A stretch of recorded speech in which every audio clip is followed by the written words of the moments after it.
My goals were to become a lawyer, because when I was little, I often thought about the injustices at school and in the neighborhood, and my mother told me one day that I would become a lawyer because I was so passionate about fighting injustices.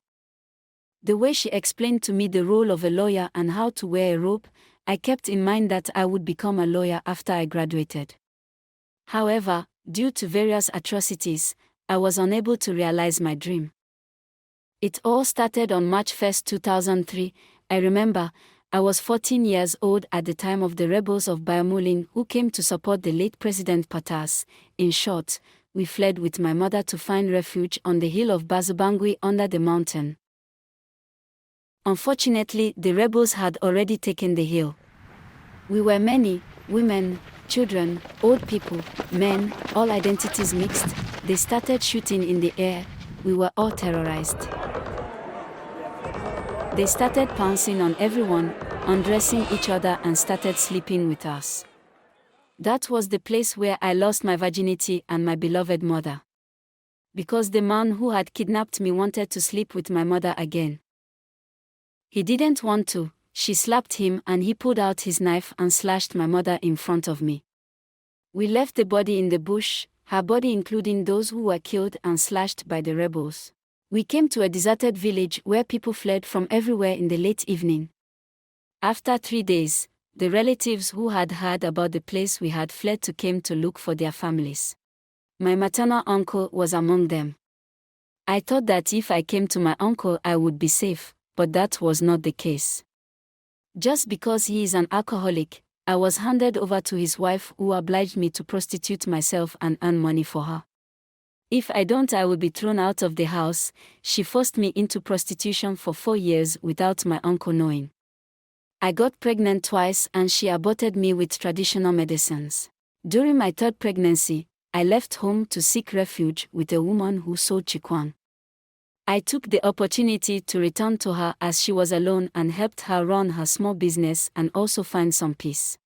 However, I was 3 months pregnant and didn't even know the father of this child. At this point, I was experiencing stigmatization and humiliation from those who knew me at my uncle's house, and it made me feel abandoned. I never went to the hospital because of the stigmatization. My goal was for this child to be born dead.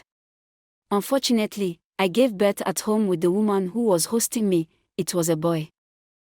This child had never been to hospital, never seen a doctor, nor had I, his mother. I always prayed for him to die, but the mother always gave me advice. She only kept the child because I sold for her. The child grew, and at the age of 5 I found a friend. Things went well. This friend asked me to come back to him and I didn't hesitate. Eventually I went back to my friend and everything went well. It so happened that on September 13, 2013 at 9 a.m., the Seleka rebels invaded the city in the Central African Republic. People fled everywhere.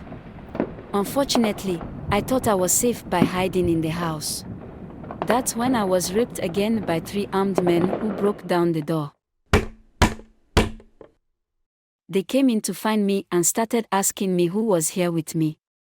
I was speechless. One spoke Sango and the other 2 spoke Arabic. They were all in military uniforms. They were drunk that day and one by one they started abusing me against my will. After they left, I bled for a month after the rape, then I was hospitalized for 3 months. I was depressed and couldn't bear it. Afterwards, I didn't speak to anyone about it and remained silent for 7 years while I suffered from fistula. Finally, in 2022, I broke the silence to talk about it, and after that I was hospitalized for a surgical procedure. I have been involved in my organization called Masuka, Movement of Survivors in Central Africa, for 6 years. Today I am the coordinator of this movement, which campaigns for the rights of survivors of sexual violence in armed conflicts.